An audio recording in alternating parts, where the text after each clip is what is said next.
এই দেখুন চিনির কি অবস্থা, ডিমের লোভে যেই দেখেছে ওর বাবা ডিম ছুলছে, সেদ্ধ ডিম, ওর অবস্থা কাহিল হয়ে গেছে। এখনো সারাক্ষণ বাবার রান্নাঘর আর বাবার পেছন ঘুরঘুর করছে, দেখছে। এবার লুকিয়ে লুকিয়ে দেখছে যে ডিম এনেছে তো, আমি ঠিক দেখলাম তো, ডিমই তো ওটা। সর্বনাশ, তাহলে তো সকালে আজকে আমার সেই ব্রেকফাস্ট হবে।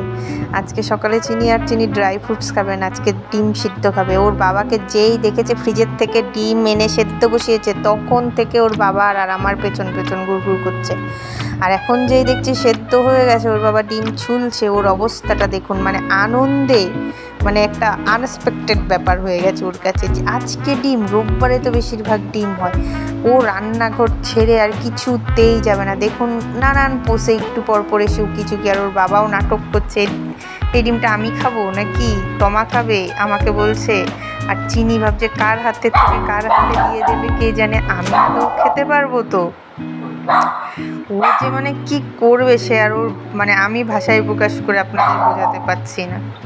অবস্থা দেখুন, আর টাইলসের কালারটা দেখুন আমার রান্নাঘরের, চিনির গায়ের রং আমার টাইলসের কালারটাও তা। ও যদি মাঝে মাঝে এখানে শুয়ে থাকে না, বোঝাও যায় না যে চিনি শুয়ে আছে না এটা টাইলসের পাথরটাই। ওর বাবা তো ওকে ডিম দেবে না, বুঝেছেন, নাটক করেই যাচ্ছে। আর ও খালি এদিকে উকি মারছে ওদিকে উকি মারছে, কিন্তু ওর মনটাকে কিছুতেই শান্তি দিতে পারছে না যে ডিমটা আমি কেমনে খাবো, ডিমটা আমি কেমনে খাবো আমার যদি না দেয়। ও কি করবে আর ভেবে পাচ্ছে না। আজকে দেখুন যা যা রান্না হবে সব ফ্রিজ থেকে বের করে জলে ভিজিয়ে রেখেছি, পুরো বরফের ইট হয়ে গেছে। ইট, ইলিশ মাছ, কাতলা মাছ, মাছের তেল, ওইগুলো 2-3 দিন ধরে ফ্রিজে রয়েছে। আজকে যদি না করি অবস্থা কাহিল।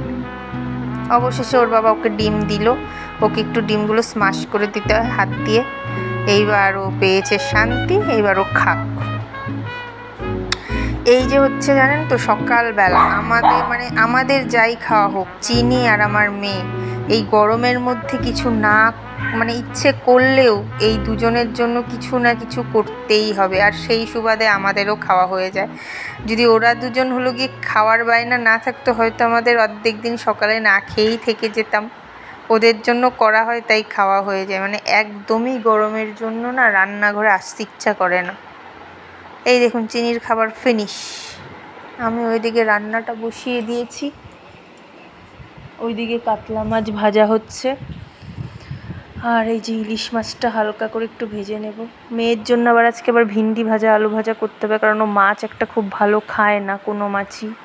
মাছের তেল অলমোস্ট ডান, পেঁয়াজ দিয়েছি আর লঙ্কা দিয়েছি, আর কিছু না। এদিকে বেগুন ভাজছি, এটা কিন্তু বেগুন, আমি বেগুনের না খোসাটা ছাড়িয়ে দিই, কারণ খোসাটা না আমার মুখে পড়লে বিরক্তি লাগে।